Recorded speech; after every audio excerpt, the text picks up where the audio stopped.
Hey guys, what's going on? It's me, Jay. Yeah, here back for the another installment of the WrestleMania, the Road to WrestleMania series. This will be covering WrestleMania 12, the 12th installment of WrestleMania, the 12th edition of WrestleMania, coming live to you on March the 31st, 1996. So this is the direct um, 11th anniversary of WrestleMania. WrestleMania, as you recall, started on March 31st, 1985. So this is a direct day. And going into this WrestleMania, the main storyline was uh, Shawn Michaels, who was the 1996 Royal Rumble winner, going up against the champion, Bret Hart. Now, the year prior, Shawn Michaels also challenged for the WWE Championship unsuccessfully against Diesel. The night after on Raw, he becomes a babyface, gets injured by his former bodyguard, Psycho Sid, and his back gets blown out. Then he challenges for the King of the Ring and actually gets disqualified in the match against Kama. And then we talked about how he was jumped outside of a club in Syracuse, New York, supposedly by five or six guys, but it was really one. Then he has the concussion on Raw in the match against Owen Hart. Finally, he works his way up and gets back to good health, and then comes and wins the Royal Rumble by eliminating Diesel. Diesel's the last person that he eliminates. So now Owen Hart and his manager Jim Cornette decide to challenge um, Shawn Michaels and put his WrestleMania title shot that he won at the Royal Rumble up for grabs in your house. Luckily, Shawn Michaels wins this match, makes easy work of Owen Hart, and he's now on to face his brother Bret. What is Bret Hart doing? He had two title defenses, one against The Undertaker at the Royal Rumble, which Diesel interfered, costing The Undertaker, and another against Diesel in a cage, which The Undertaker interfered, costing Diesel. So that sets up the Diesel Undertaker match. What else is happening? At the Royal Rumble, we see an appearance, a debut of a man who was a beast, a monster in WCW, but had some backstage altercations with Paul Orndorff. Really, he had a fight with Paul Orndorff, in which Orndorff knocked him out. And that man is Vader. So Vader has left WCW, and at the Royal Rumble 1996, he makes his debut. Vader, of course, started off in the AWA, then went to New Japan Pro Wrestling, made a big splash there by beating Antonio Inoki in his first match. Then came to WCW, made a big splash there, feuded with Sting, feuded with Ric Flair, feuded with Cactus Jack, feuded with a whole bunch of guys. And now, finally, he's in the WWF, managed by Jim Cornette. Makes his debut at the Royal Rumble. Who else is making their debut at the Royal Rumble? Is Steve Austin. Steve Austin, no, I don't feel like I got to tell you guys about who Steve Austin is, but anyway, he starts off his career in World Class Championship Wrestling, trained by the gentleman Chris Adams, and managed by his wife at the time, who was Chris Adams' ex-wife. um, but doesn't last long there. Pretty soon, there's the merger between Memphis Wrestling and World Class. He works in World Class for a while, and then moves on to WCW.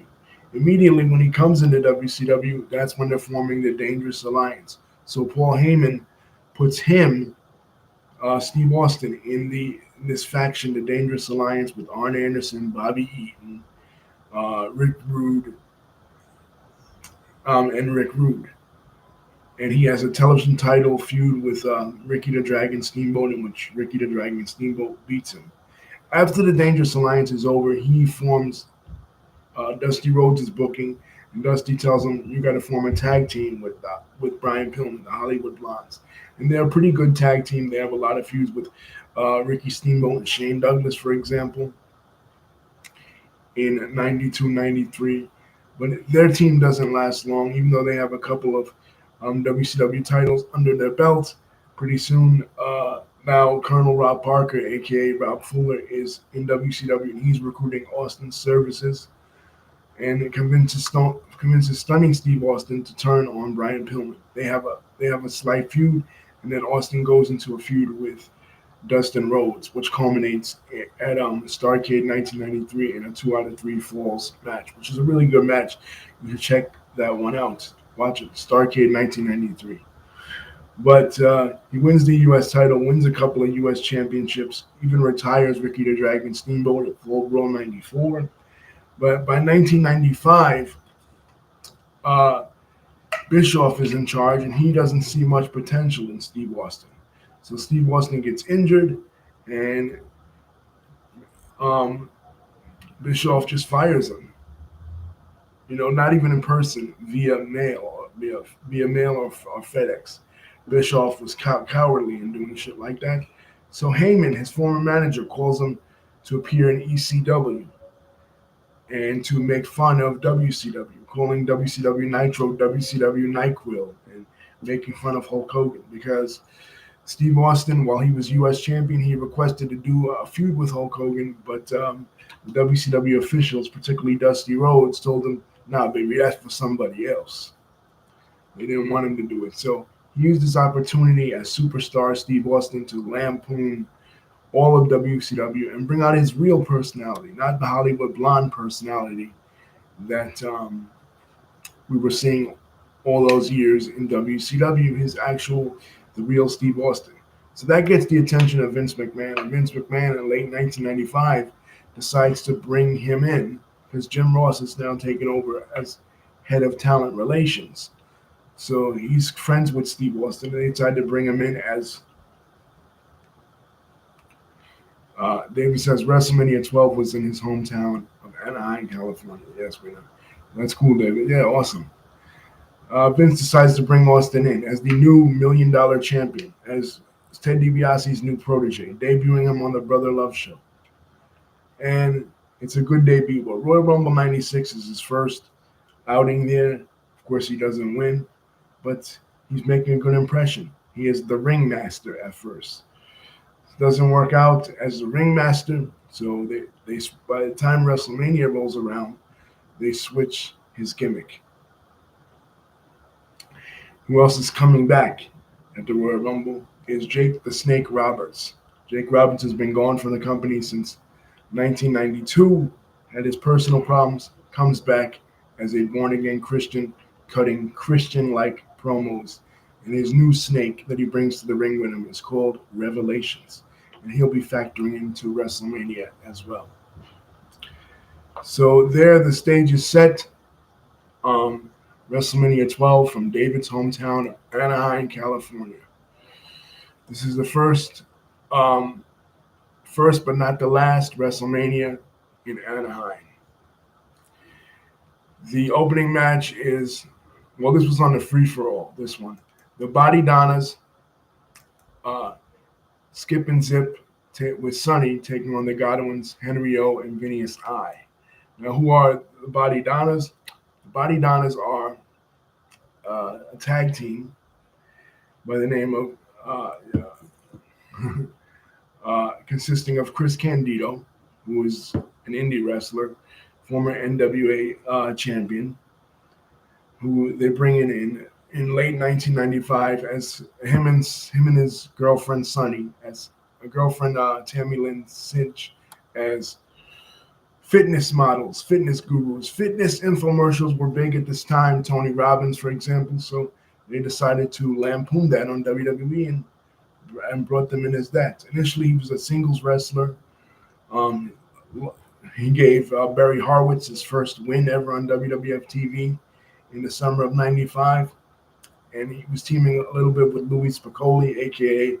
Rad Radford, when Rad Radford was in the WWF. But then they bring him in as a tag team, basically a blonde little guy tag team in the vein of Ray Stevens and Pat Patterson, called the Body Donnas. And they cut off Dr. Tom Pritchard's hair and they make him Zip. And David says he was 4 years old when Shawn Michaels won his first WWF Championship in the Iron Man match. Yeah, that's cool.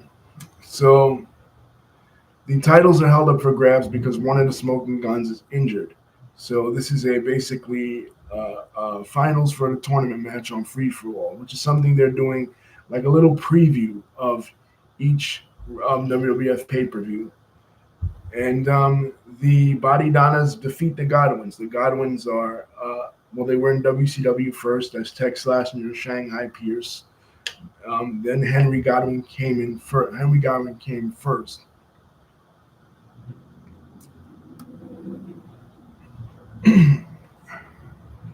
And then Phineas came later as his tag team partner, managed by the returning Hillbilly Jim.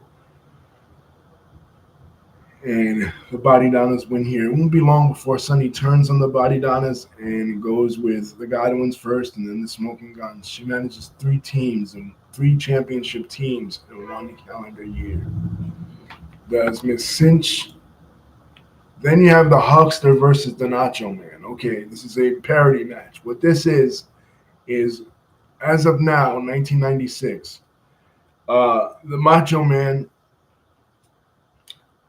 Randy Savage, and Hulk Hogan are in WCW, and Vince McMahon is jealous, because here's 2 guys that were successes for him, and now they're successes for the competition. So he decides to create a series of skits lampooning them. Now, people will say, well, he was just doing it in retaliation to what WCW was doing, because in September of 1995, WCW had launched uh, Nitro, a Monday night series that was a Monday night wrestling show that was going to go head to head with Monday Night Raw. Eric Bischoff had gone into Ted Turner's office to talk about international distribution, particularly to China, and Ted Turner hits him with a question. Eric, what do we have to do to compete with the WWF? And he says, give me an hour every Monday night. So that's what they do. And they devise Monday Night Nitro. And on Monday Night Nitro, on the first few episodes of Monday Night Nitro, at this time, Monday Nitro is completely live every single week, whereas Raw is a tape show. So Eric Bischoff would give away the results of Monday Night Raw on live TV. Like whatever would happen on the tape version of Raw, Eric Bischoff would give it away. So Vince took this personal. So what Vince does is he creates this series of skits lampooning Macho Man and Hulk Hogan, calling them old, calling them over the hill. And he has a free-for-all match where they're Billionaire Ted, the parody version of Ted Turner, and the Hulkster, the parody version of Hulk Hogan, and the Nacho Man, the parody version of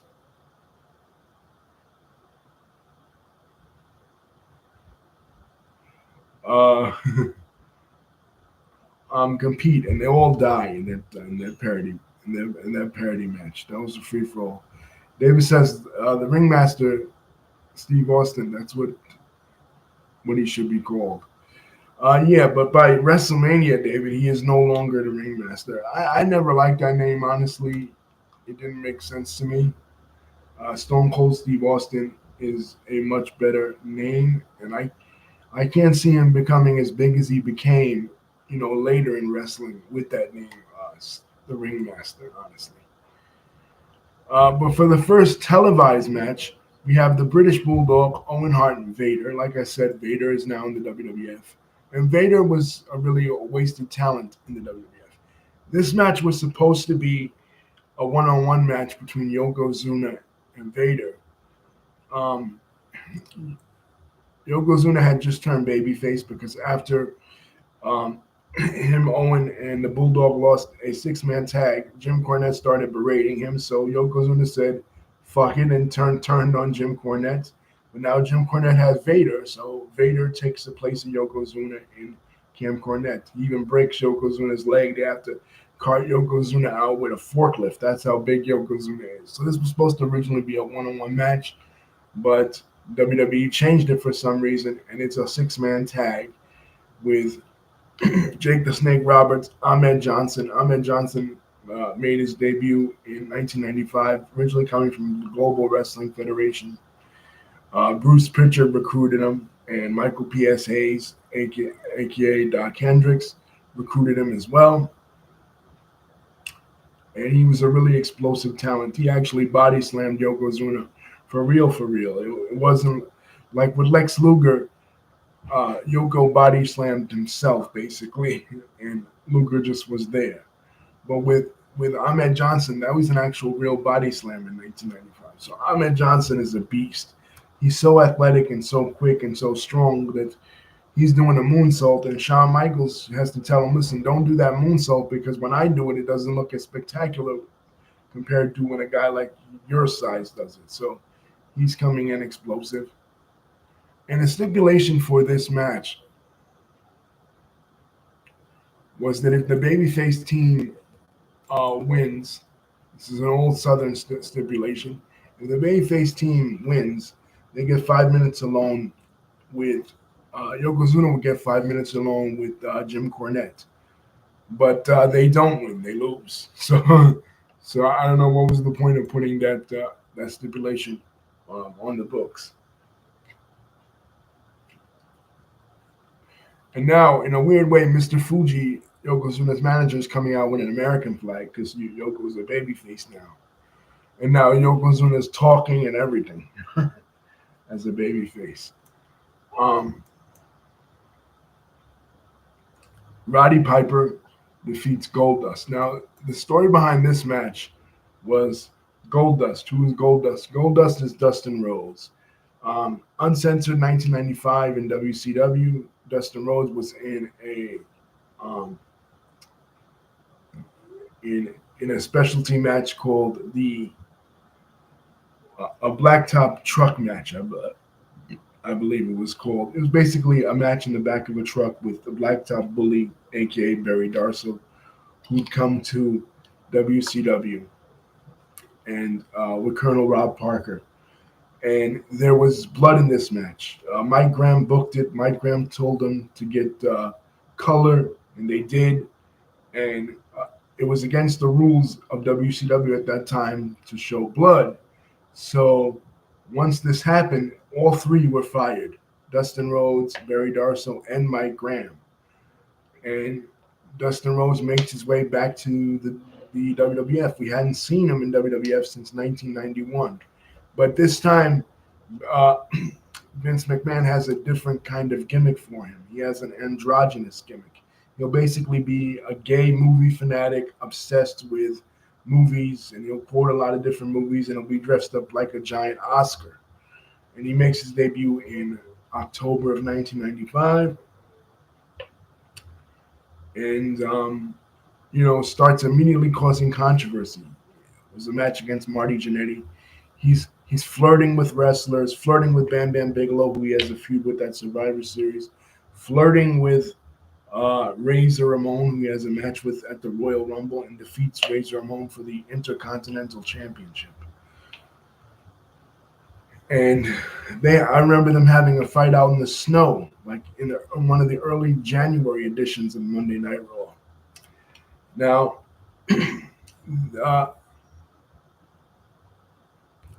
they're supposed to wrestle each other. It's supposed to be a Miami street fight between Razor Ramon and Goldust. But Scott Hall decides at the last minute. That's why Scott Hall is on the cover of this. And by the way, R.I.P. Scott Hall. Today is the anniversary of his passing in 2022. One of my favorite wrestlers as a kid. But Razor Ramon is supposed to wrestle a Miami street fight against Goldust, but he decides, you know what? I'm not into the whole gay thing. Like, my kids are still kids in school. I don't want them going to school and being teased that their dad's gay, working an angle with Goldust. So he drops out, and he's not even on this pay-per-view. He's on the cover, but he's not on the pay-per-view. So they dropped the whole Miami street fight scenario, and they're going to call in. They wanted to call in Dennis Rodman. Dennis Rodman had just been traded from the San Antonio Spurs to the Chicago Bulls, and was really making a lot of controversy, especially after his relationship, very public relationship with Madonna. But negotiations fall through with the WWF and Dennis Rodman, so they have to call another audible. And they want to call in O.J. Simpson. Despite the controversy of O.J. Simpson's murder of his wife and her lover, Ron Goldman and Nicole Brown, WWF feels like they can do something with O.J. Simpson and Goldust in a match. When they eventually scrap that idea and they and they call it back an old faithful, Rowdy Piper. Now they need Roddy for another thing too, because at the end of Monday Night Raw after the Royal Rumble '96, Vader is trying to show his bona fides by attacking Savio Vega repeatedly and repeatedly after their match. And finally, the president of the WWF, Gorilla Monsoon, who became the president of the WWF after Jack Tunney was kicked out for embezzlement in late 1995, they announced him as the on-screen president of the WWF. And immediately he makes a bunch of changes, such as making Razor Ramon and Shawn Michaels uh, have a rematch at SummerSlam. So Gorilla Monsoon's really popular as WWF president, but he comes out to try to stop Vader, try to talk some sense into Cornette and Vader's not having any of it, and he viciously attacks Gorilla Monsoon, injuring him. Now, this was crazy because you never saw this. You know what I mean? Like, you never saw wrestlers attacking WWF officials. You had the thing with Backlund and Arnold Scullin back in '94, but Arnold Scullin was not a known WWF official. Most people knew him as Backlund's old manager, so that made sense. But here, this was a senseless attack, Vader against Monsoon, and Vader had a bunch of heat. Now, this was done because Vader had to have surgery, so to take him off TV for a while, that's why they did this. And Gorilla Monsoon was having health issues, so that's why they took him off TV.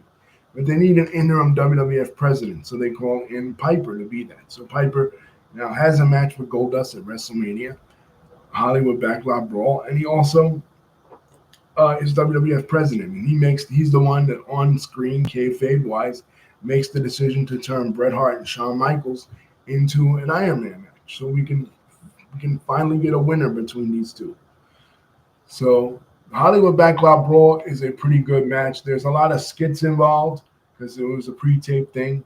You know, they're doing it. Goldust shows up in a gold car, which he runs Roddy Piper over with, and then he escapes the back lot, and they show footage of the actual Bronco chase of O.J. Simpson being chased by the cops in the Bronco, and they pretend that it's Roddy Piper. They're calling him, you know, from the event. That shit is funny.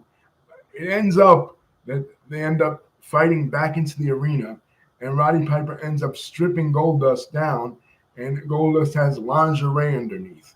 And then Piper kisses Goldust. This is a really weird match, man. Hollywood Backlot Brawl. What a crazy match. Now we get to Stone Cold Steve Austin with his manager Ted DiBiase versus Savio Vega. Now, Savio Vega, we didn't talk about. This is the first time that he's appearing on the WrestleMania series. He is a Puerto Rican wrestler. His name is Juan Rivera. He was actually a legend in Puerto Rico, in Carlos Colon's territory. Really a terror, like a hard-ish wrestler. So when they bring him in '94, originally Mr. Fuji is his manager, and he's called Quang, a martial arts expert, and he's under a mask.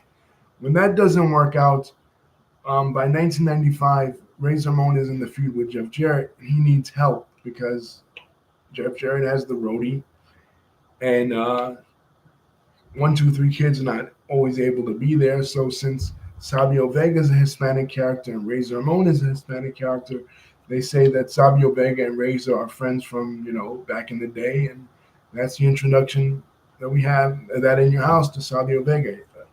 Vega becomes then a semi-finalist in the King of the Ring 1995. where he takes on Vader and loses. But by this point, they're still trying to mold him into a big star. So they have him feud with Steve Austin. And Steve Austin actually loses every single match that he has against Savio Vega, including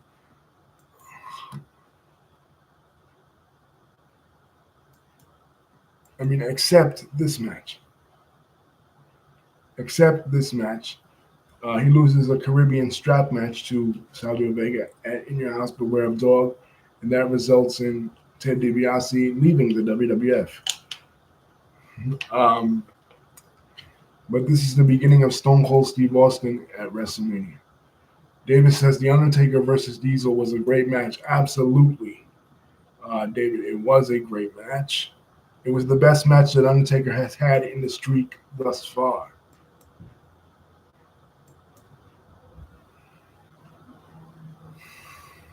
He hit him with multiple tombstones in order to put him away, and multiple jackknife power bombs. Diesel came the closest, more than anybody, of ending the Undertaker streak, but it doesn't happen. Now, this is the end of Big Daddy Cool Diesel at WrestleMania. We won't be seeing Kevin Nash in the series again until WrestleMania 18, and even then, he doesn't wrestle. So, as a matter of fact, when it comes to wrestling, we will never, ever be talking about Kevin Nash ever again, because Kevin Nash never has another match in the WrestleMania series. This is Kevin Nash's last match as to date, and right now he's a retired podcast host. Well, on Click This, I don't think he'll be coming back to the ring anytime soon. So basically, that's the end of the road for him at WrestleMania.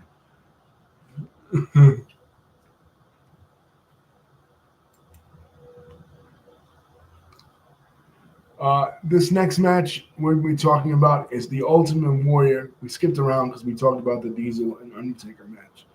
It's the Ultimate Warrior coming back to the WWF after being gone since 1992. 4 years basically gone.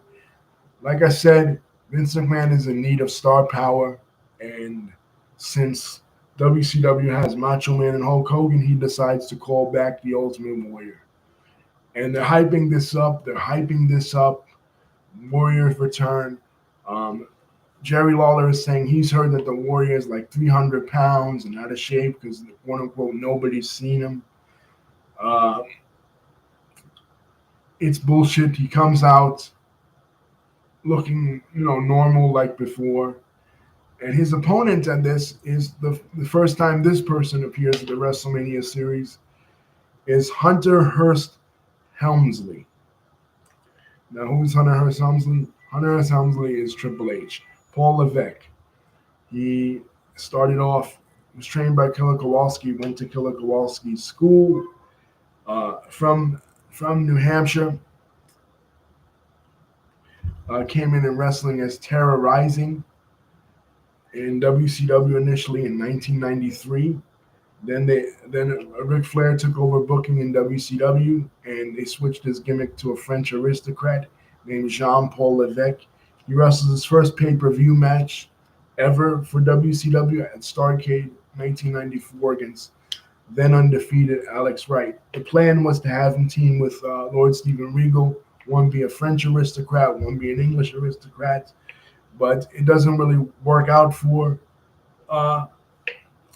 Paul Levesque. So by 1995, he's hooked up with the WWF, and he has his first pay-per-view match for the WWF at SummerSlam 1995 against Bob Sparkplug Holly. And the gimmick is basically the same, but instead of a French aristocrat, since he doesn't speak French, he's a Connecticut blue blood. And he comes out here with Sable, because he's doing this gimmick where he's walking out with different valets every time. So he's coming out with Sable, Rena Mero. We'll talk about her a little bit after the match is over. And he's wrestling the Ultimate Warrior. Now he thinks, Triple H thinks, okay, I know I got to put over the Ultimate Warrior because he's coming back and they want to make a huge showing. But all the Warriors like, no, we're doing it my way or the highway. You know, you're getting squashed. You're giving me the pedigree. I'm bouncing back up. I'm doing a couple of big moves, and that's the end of you. And Triple H, in his first WrestleMania, you know, he gets squashed. And then he's blaming Sable. He's arguing with Sable. They go to the back, and they're interviewing Mark Merrill. Now, who's Mark Merrill? Mark Merrill is Johnny B. Bad. He was initially in WCW, came in there in the early 90s as a heel, was managed by Teddy Long. The original, his original character was a Little Richard impersonator because he looks like Little Richard, despite not being black. Uh, he looks like a black guy. He looks like a famous black celebrity. So that was his gimmick. Then he turns face, and he's Johnny B. Bad. He was featured all over WCW. Most of the mid-90s WCW pay-per-views that open up was him wrestling various people, Arn Anderson, Lord Steven Regal, etc. I liked his theme song. Here comes Johnny B. Bad.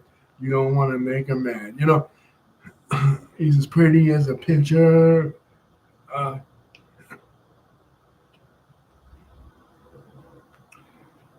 He looks just like Little Richard.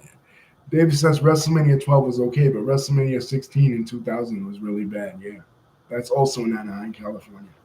But anyway, Vince McMahon is really impressed with Mark Merrow, aka Johnny B. Bad, but the problem is he can't bring him in as Johnny B. Bad because that's a copyrighted character. So what does he do? He brings him in as the Wild Man Mark Merrow, first WWF wrestler in history to get a guaranteed contract. Vince notoriously he didn't give out guaranteed contracts. He only gave out opportunities, right? But Mark Merrill gets one. He's this in love with Mark Merrill, and Mark Merrill brings his wife in, Sable, Rena Merrill, and Vince McMahon is impressed with her. Vince McMahon is in love with her. He thinks that she's beautiful, and she is hot.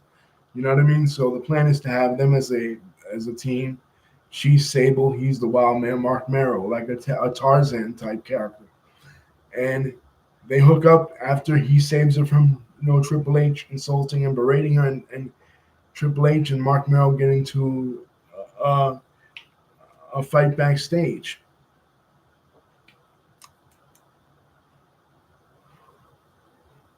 Now, finally, the Iron Man match. Shawn Michaels versus Bret the Hitman Hart. This is a great match. I don't care what anybody says. I want to see if David agrees with this. David, what do you say? Is this a great match or what? Shawn Michaels versus Bret the Hitman Hart. People now look at this match and they look at other Iron Man matches that happen, like, for example, Triple H versus The Rock, and they say, well, it wasn't as good as that. Or the 30-woman Iron Man match between Sasha and Bayley, right, at NXT TakeOver Brooklyn in 2015. And they say, okay, it wasn't as good as that. There have been other Iron Man matches after this. And there were even other Iron Man matches before this. But this, to me, is the standard. People don't like this because they say it's boring. Now, the thing because it does have a lot of rest holds. It does. You know what I mean? A lot of rear chin locks, a lot of arm bars, a lot of dragging submissions. Bret Hart designed this match, and the idea for this match was kind of stupid in my opinion, because the idea was that nobody scores any pinfalls or any submissions or any disqualifications or any countouts or anything, and they go to zero, and then they have to go to sudden death. Gorilla Monsoon comes out and says there must be a winner, and he stops Bret Hart in the aisleway and says that they got to go back for sudden death. And then Shawn Michaels hits him with a super kick, and Michaels' boyhood dream comes true. Um, but there's no decisions. And I think that was stupid because you want to have decisions. You want it to get down to a tie, like 2-2 or 3-3 or 4-3. And you want to have decisions to add excitement to it. If you're just going to go 60 with no pinfalls, no submissions, no decisions at all, just go ahead, just have a 60-minute match. Why add the Iron Man match stipulation to it if you're not going to do multiple finishes? That's the only downside I see to this event. But the way they hyped this up, this is a babyface match between two babyfaces, Shawn Michaels and Bret Hart. The way they hyped this up was tremendous. They have video packages of Bret Hart training with his father Stu in the Calgary dungeon, and Shawn Michaels training with his trainer Jose Lothario in San Antonio. And Jose Lothario actually comes out now as Shawn Michaels' manager. And Shawn Michaels' entrance, Jose Lothario comes out first, and Jerry the King Lawler's like, see, I knew Shawn Michaels was scared. He's scared. He's scared, McMahon. Because Vince McMahon is on the call with him too. No, but then Jose gets on the second rope. He points at the ceiling. Shawn Michaels is coming down from the ceiling, descending. And Vince McMahon is loving it because he's in love with Shawn Michaels at this point. He's like, Heartbreak Kid Shawn Michaels!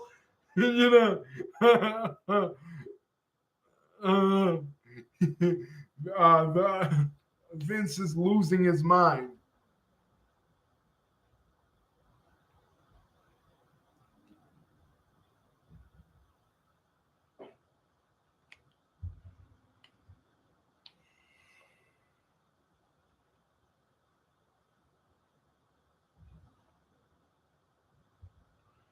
Uh, David says it should have been Triple H versus The Rock for the WWF Championship, a 60-minute Iron Man match at WrestleMania 2000. Yeah, it should have just been Triple H versus The Rock. We'll get there, David. We'll talk about WrestleMania 16. But McMahon is losing his mind with Shawn Michaels. Shawn Michaels wins the championship, and what a great moment this was. The storyline was that Shawn Michaels had been dreaming to become the WWF champion since he was a kid, which wasn't really true because he grew up in San Antonio. The WWF didn't go to San Antonio. He was probably dreaming of becoming the NWA champion because he wasn't in in New York. But anyway, the world champion in wrestling. And then Vince McMahon's iconic call, the boyhood dream has come true for Shawn Michaels. And then Shawn Michaels, with the belt, looking at it, crying. It was a great moment. WrestleMania 12. This is a great WrestleMania. You know what I mean? Like, it felt like WrestleMania was finally back. Like I said, 11 had a lot of celebrities. We did 11. David wasn't there. You could go back and look. 11 is in the archives now. A lot of celebrities. 10, a lot of celebrities. 9 was a shitty WrestleMania. So this was the first time since WrestleMania 8 that WrestleMania was finally back, that they were doing something big again. That WrestleMania felt grand and spectacular once again. WrestleMania 12 with no celebrities. WrestleMania 12, the wrestlers were the celebrities. No celebrities at WrestleMania 12.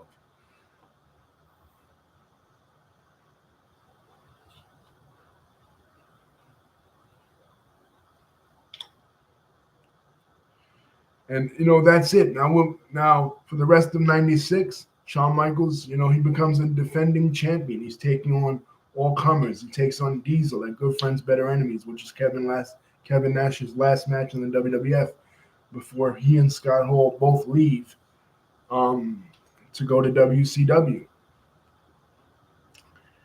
Scott Hall goes first, and then 2 weeks later, Kevin Nash shows up, and that's when they change the world. Scott Hall comes out in a match between Mike Enos and Steve Dahl in the middle of Nitro, the first 2-hour Nitro in May of '96, and says, "You know who I am, but you don't know why I'm here." And then the following week, both come out to ask for 3 WCW stars to face, and then they face them. Lex Luger, Sting, and Macho Man Randy Savage at Bash at the Beach '96. Hulk Hogan comes out as the third man, turns heel, changes the world and forms the new world order. But while that's happening over in WCW, in the WWF, um,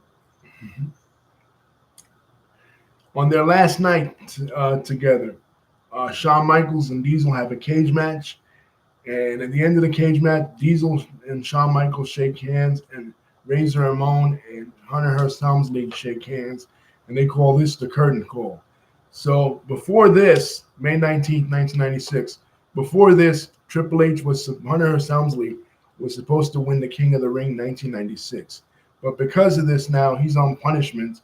So because of this, Stone Cold Steve Austin, who is now, after In Your House Beware of Dog, he's without a manager. He's on his own now. And he's the one that wins King of the Ring 1996 by defeating Jake Roberts. And keep in mind, Jake Roberts is doing the religious promo. So inspired by that, in his King of the Ring speech, Stone Cold Steve Austin gets up there and says, "You talk about your Psalms, you talk about John 3:16. Well, Austin 3:16 says, I just whooped your ass." And that's the beginning of Austin 3:16, the catchphrase. And before you know it, Stone Cold Steve Austin is blowing up. He has a slight feud with Mark Merrill for a while, but and by November, he's challenging Bret Hart. After the Iron Man match, while Shawn Michaels is celebrating in the ring, uncharacteristic of a babyface match, they don't congratulate each other. So this is not like Hulk Hogan versus the Ultimate Warrior. Shawn Michaels actually whispers to the referee, Earl Hebner, tell him to get the fuck out of my ring. So now Bret Hart is off. He's out of WWF TV. He's going to shoot Lonesome Dove. He's trying to break into Hollywood. And during this time also, WCW offers him a contract, just like they offered Hall and Nash. He doesn't take it. But all the time he's gone, Stone Cold Steve Austin is issuing him a challenge. He's saying, if you put the letter S in front of him, man, you get my exact opinion of Bret Hart. He's saying that he can beat Bret Hart. And Bret is just ignoring it. But Stone Cold Steve Austin is becoming more and more popular. So by Survivor Series 1996 in Madison Square Garden, finally Bret Hart comes back a couple of weeks earlier, and he answers Austin's challenge. He declares that he's going to stay with the WWF forever after signing a 20-year contract with the WWF. And him and Austin have their first match at Survivor Series 1996. And like I said, with Shawn Michaels, he takes on Kevin Nash, he takes on Mankind, he takes on Vader at SummerSlam. A lot of matches, 6-man tags with teaming with Ahmed Johnson and Sid, who comes back. But then at the end of 1996, Sid defeats Shawn Michaels, hitting Jose Lothario with a camera and ending Shawn Michaels' reign as champion. So going into WrestleMania 13 in 1997, the WWF is on the ropes. Nitro is a success. The NWO has formed. And the NWO, with Hulk Hogan leading the pack as a heel, is beating WWE's ass. WWE is losing in the ratings. The last time they won was the Raw after WrestleMania, where Mankind made his debut. Mankind, the former Cactus Jack, made his debut. It was a match. He attacked The Undertaker after a match between Justin Hawk Bradshaw and The Undertaker on Raw. He viciously and brutally attacked Taker. And Mankind now is in the WWF. So, but still, even with all these new guys, Farouk coming in, the former Ron Simmons, all these new guys that Jim Ross is bringing in, still WWF is losing in the ratings.